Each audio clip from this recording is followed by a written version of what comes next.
Citizen Band Audio Archives.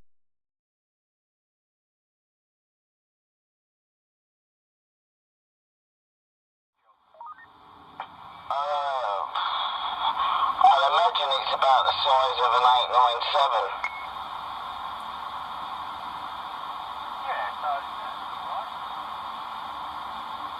I always fancied one of the Yaesus, the FT1000 build.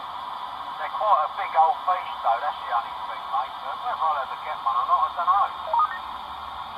Yeah, it's, well, from what I've seen of the reports on the SDR, apparently it's sort of, the receive capabilities and the audio on it is just like second to none from what the reports are saying. So, if it sounds anything as good as my other Icon does when I've got this mic on it, then it should sound half decent. Yeah, let's hope so, mate. Saw a traffic merging here.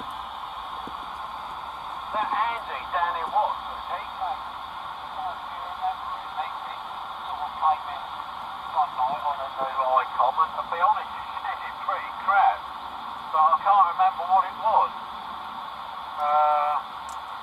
And we only ever heard him the once on it, and that was it. It's gone, never to be seen again.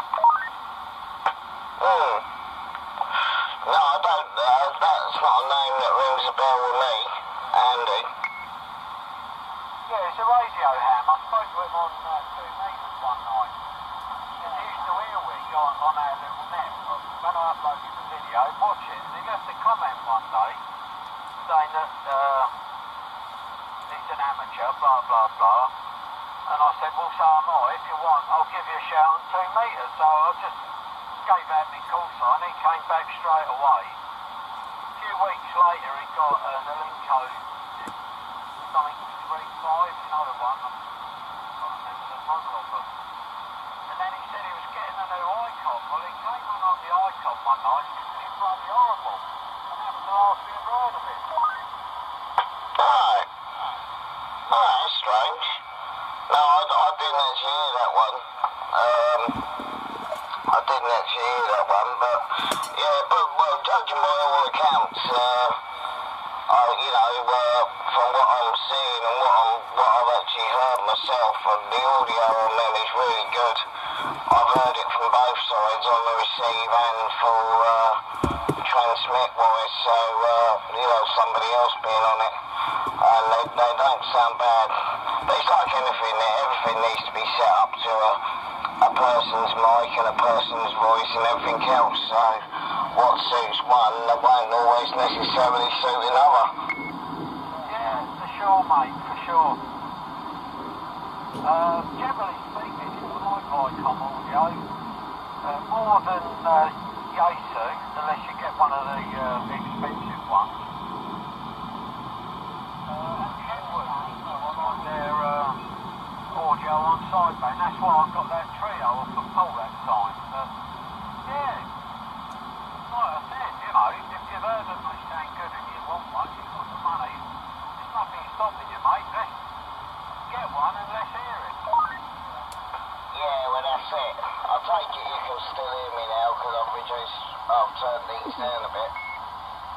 Yeah, 30 over, mate, we're out.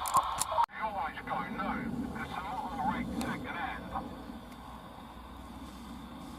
You don't know what you're buying. I mean, if you said to me, oh Steve, I'm plugging me a Elinco, I want this for it, I could instantly judge whether it was worth it or not. Whereas if it was a random person on eBay I didn't know anything about the rig, you're delving into the unknown, mate. That's the moral of it, isn't it? 1664 on the return. That is the problem, isn't it? I mean, it does come to at some point you haven't got the money. Like the Elinco. I mean, I paid $250 for the Elinco and took a chance on that. That was by a guy that it was a ham operator. He sent me a link to a video on YouTube at a Hamfest rally showing the radio being used. It hadn't been wide banded. So, yeah, I took a chance. I mean, 250 was on the cheap side. They can pull 350. But yeah, I mean, when it comes to the 400, or when it comes to the 450 Yaesu, the difference between second-hand and new was literally about 100 quid at the time, and I didn't think it was worth the risk. But yeah, I suppose if these are about 180, I think I paid about 140 for this, or 150, I can't remember, but I suppose if you can get one for 80 or 90, I suppose it's double the money, isn't it? It might be worth the risk, I don't know, but well, anyway, see what happens. I mean, I say my 690's still being looked at. I haven't actually had anything back on that yet. The guy said it'd be ready at the end of next week, but he hasn't actually said what's wrong with it. So, I came to the conclusion that that one might have a slight issue. It was a brand new radio in the box. It still had the screen protector on and everything, but out of the box, it just didn't seem to work right. Over. Yeah, it wasn't right. It wasn't 100% anyway, for sure. The more worrying thing for me was the fact that when you stuck the standard mic on it, it sounded even worse. I've never come across that before, but you know, I know the story with it. All you can do through this wait and see, innit? But you'll find with amateurs, particularly the older amateurs, you know, they're very fair. When I first became an amateur and got sort of rubbing shoulders with the locals up in the Bedford area, I was quite surprised how helpful they are. For example, one of the local amateurs needed a hard drive for the laptop that he had. And there was an amateur on there. He goes, yeah, I've got one. You know, this is the size of it and all that. And they went through the connections together. The guy said, well, how much do you want for it? He goes, oh, you can have it if you want it. Whereas on this band, it's always been the opposite. It's always been how much can people get, if you know what I mean. Me included, I might add.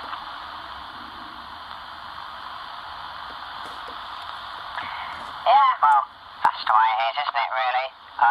You know, that's the way it is. Yeah, I'm not, I'd say the 6900, I mean, other than the postage, I suppose it's cost me 2 lots of postage. But I mean, that only works out to probably a pizza and a few soft drinks, do you know what I mean? But I had the Cobra 29, which was another new radio, that was given to me by another subscriber. I'm spoilt, ain't I? But I had that one and I'd used that one. And it was okay, but obviously it didn't have sideband, and sometimes it would overload on the receive, you know, like Dave, for example, it would overload the receive on it, and I couldn't quite get it right. So I wasn't too unhappy to sort of pass that one along.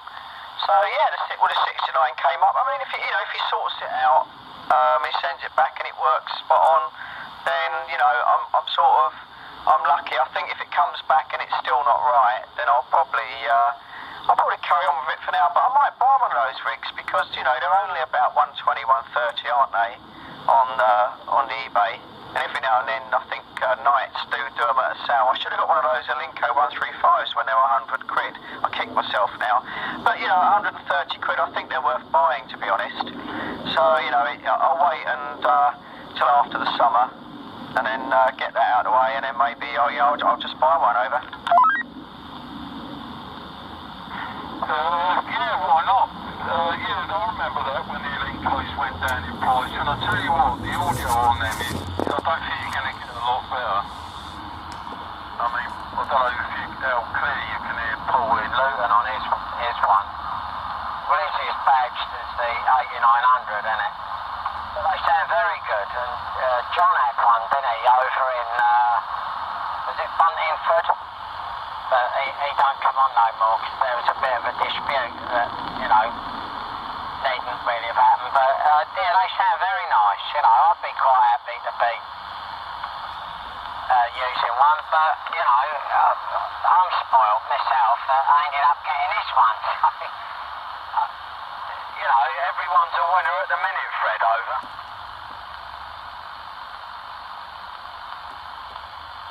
Yeah, all copied. Charlie Tango 1664 on the return.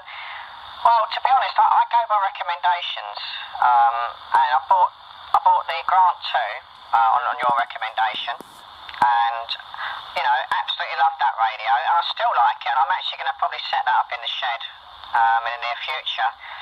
My criticism on the Grant 2 was that maybe it was a little noisy. It picked up quite a little bit of noise from the house. And in this radio, you know, you gave a good review on it, and then I've never seen a bad review on YouTube, and I'm blown away with this little 9900. I mean, it does slightly go off frequency as it warms up. None of them are 100% spot on, but the audio on it, I've always had very good reports. Yeah, as I say, I suppose at 100 they are going a bit more expensive now. I think it's because they've become popular that they're becoming. And of course the microphone, it works straight out of the box. So I don't think there's any need to change the mic. So yeah, but I say those little Linko 135s, I remember when they came up, I just really wasn't in the right position to buy one because I was looking to buy another HF radio. But I'm kicking myself now because for 100 quid, they were an absolute steal over. Yeah, exactly, mate, exactly. Have you changed your frequency slightly, Fred? No, what's happening, this was completely cold, so this will now, it will slightly go off frequency while it warms up. Unless you've got the mic right up close to your lips there, Rog. Yeah, Roger, Dave. Well, I'm holding it on my lips as I speak now. Not very, not comfortable, but it's on the top bit. So the mic gain's on 40 on the radio. But not a comfortable way to use the mic, Dave, over. Yeah, I'll tell you exactly what it sounds like, Fred. It's much quieter, and it sounds as though you got your head in a bucket, mate.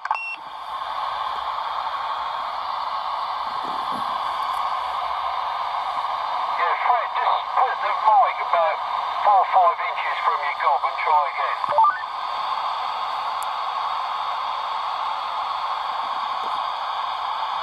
I think he might be putting the other one back on there somehow. Yeah, he sounded pretty grim to me there. I could hardly make out what he was saying, and it sounded as though he got his head in a bucket there, Steve. Yeah, it was very croaky with that. It was worse than with the other mic. Not that the other mic on it is bad, but it don't, to me, just don't sound like as clear as what you do.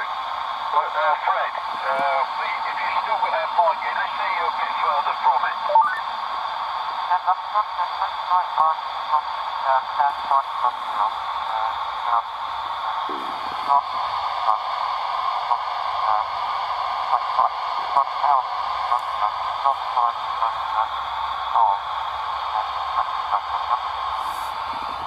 In all honesty, didn't understand a word of that. Did you get any of that, Dave?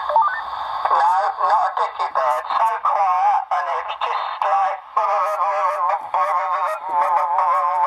And that was it, but very quiet, Fred. Rubbish, mate. Yeah, roger there, Dave.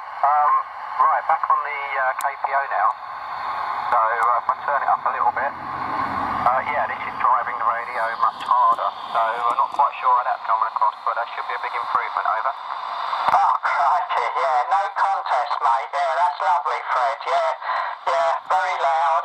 Lovely, clear modulation. Can hear every word you say, mate. Every symbol. Lovely, mate. I couldn't fault it, mate. Well, that's good to hear. That's good to hear. How about you, Steve? Is it still sounding a little bit pinched? Obviously, it sounds a lot better than the standard mic, over. Well, the standard mic, to be honest, is absolute